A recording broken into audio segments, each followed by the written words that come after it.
Di rumah Bapakku banyak tempat tinggal. Jika tidak demikian, tentu aku mengatakannya kepadamu. Sebab aku pergi ke situ untuk menyediakan tempat bagimu. Dan apabila aku telah pergi ke situ dan telah menyediakan tempat bagimu, aku akan datang kembali dan membawa kamu ke tempatku, supaya di tempat aku berada, kamu pun berada. Demikianlah sabda Tuhan.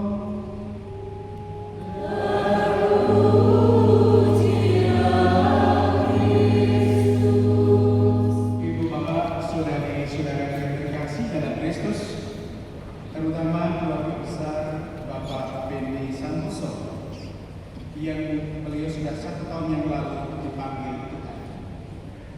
Ada satu ungkapan yang menarik ketika kita merenungkan dalam Al-Quran Agung tentang Allah.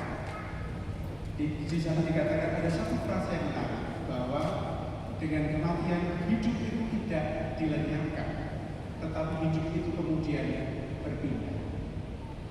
Dan saya teringat dengan yang namanya kupu-kupu. Ada seekor ular itu yang hidupnya itu hanya bergantung pada pohon, pada ranting dan juga tanah.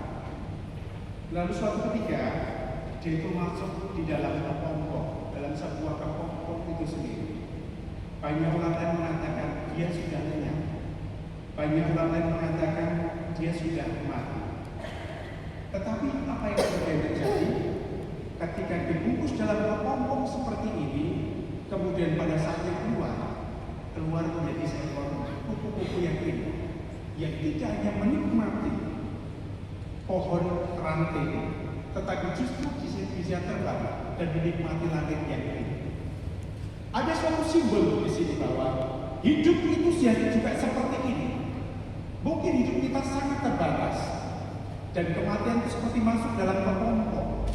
Tetapi ketika kita sungguh-sungguh diselamatkan Tuhan karena iman kita kemudian juga menjadi indah. Apakah kepompong itu simbol dari kematian? Apakah kepompong itu juga simbol dari api penyucian? Itu tergantung kita menafsirkan. Tetapi yang menarik adalah bahwa hidup tidak dilenyapkan, tetapi hidup itu dipindah dari situasi yang biasa menjadi situasi yang berubah. Dan kenapa kita berani mengatakan demikian? Bacaan pertama yang kita dengarkan hari ini mengajarkan kepada kita bahwa Yesus sendiri adalah figur atau pribadi yang kita imani nasibnya itu sungguh-sungguh juga mulia pada depan kita. Karena kalau Yesus tidak bangkit, sia-sia iman kita. Tapi karena Yesus bangkit dan siapapun dari kita yang sungguh-sungguh mengimani Tuhan, maka nasib kita pun akan sama dengan nasib Yesus itu sendiri. Maka dalam bacaan pertama dikatakan di sana dengan jelas bahwa barang siapa percaya akan aku, dia akan kubangkitkan pada akhir zaman, dan dia meninggal dalam Yesus akan dikumpulkan bersama-sama dengan dia. Itu kan jaminan dari Tuhan. Maka sebetulnya memandang misteri kematian itu juga harus memandang misteri Yesus. Bagi kita orang beriman, kematian tanpa melihat Paskah tidak pernah ada maknanya. Tapi kematian dengan memandang Paskah, kita punya pengharapan dalam hidup kita bahwa nasib kita sama dengan pribadi yang kita senang, bahwa nasib kita sungguh-sungguh akan dibangkitkan oleh Tuhan. Maka kalau kita melihat apa yang menjadi iman kita di dalam situasi kematian, kita pun juga bersyukur. Kenapa bersyukur? Karena dalam keabadian hidup kita dicatat. Bahkan dalam bacaan Injil dari Injil Yohanes, kan Tuhan juga menjamin kehidupan. Tidak hanya pribadinya yang menjamin kita, tetapi gerakan Yesus itu sungguh-sungguh juga menjanjikan tempat untuk kita. Jangan gelisah, jangan cemas. Di rumah Bapakku banyak tempat tinggal. Bahkan Yesus tidak mengatakan demikian. Kalau aku sudah menyiapkan tempat bagimu, maka aku akan menyambut engkau untuk berada di tempat itu. Kan janji Tuhan.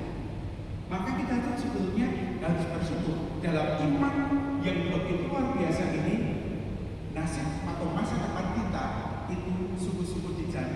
iman sangat luar biasa, dan itu iman yang luar biasa. Kalau saya mendengar beberapa kisah tentang Bapak Benny Santoso, nanti keluarga juga bisa melihat itu saya melanjutkan khotbah. Beliau adalah seorang pribadi yang bagi keluarga, pribadi yang sabar.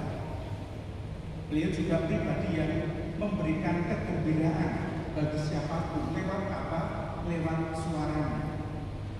Bahkan saya mendengar beliau meninggal tidak jauh dari apa yang menjadi sukacitanya untuk bernyanyi. Meninggal setelah memberikan berkat bagi banyak orang. Dan saya juga mengatakan bahwa lewat talentanya ini dia persembahkan juga di tim ujian. Maka sebelumnya kita juga bersyukur bahwa ternyata kematian yang menyebut saudara kita begitu mudah, tidak susah. Tetapi dalam situasi di mana dia memberikan berkat bagi sesama, meninggal dalam situasi di mana hidupnya sebagai seorang yang bisa menghibur dengan nyanyiannya sungguh-sungguh ditunaikannya. Maka kalau saya melihat dia hidup meninggal di dalam talentanya yang Tuhan berikan kepadanya. Dan dari sinilah saya mengatakan bahwa sungguh-sungguh hidupnya itu memberi kesaksian yang baik. Dan kadang-kadang Tuhan memanggil orang-orang yang dikasihinya dengan begitu mudahnya. Saya teringat 30 tahun yang lalu, ayah saya meninggal dalam kondisi seperti itu. Malam harinya berdoa untuk anak-anaknya, pagi harinya menghadap Tuhan tanpa tahu diketahui ibu dan selain sebagainya. Mengagetkan bagi saya, tapi menggembirakan untuk saya karena di akhir hidupnya doa yang menjadi persembahannya kita. Dan saya memandang bahwa Bapak ini juga mempunyai cara yang demikian. Maka saya mengundang keluarga untuk sedikit berbagi tentang pribadi Bapak Benny Santoso yang sungguh-sungguh menjadi kekuatan, menjadi inspirasi bagi keluarga itu sendiri. Silakan.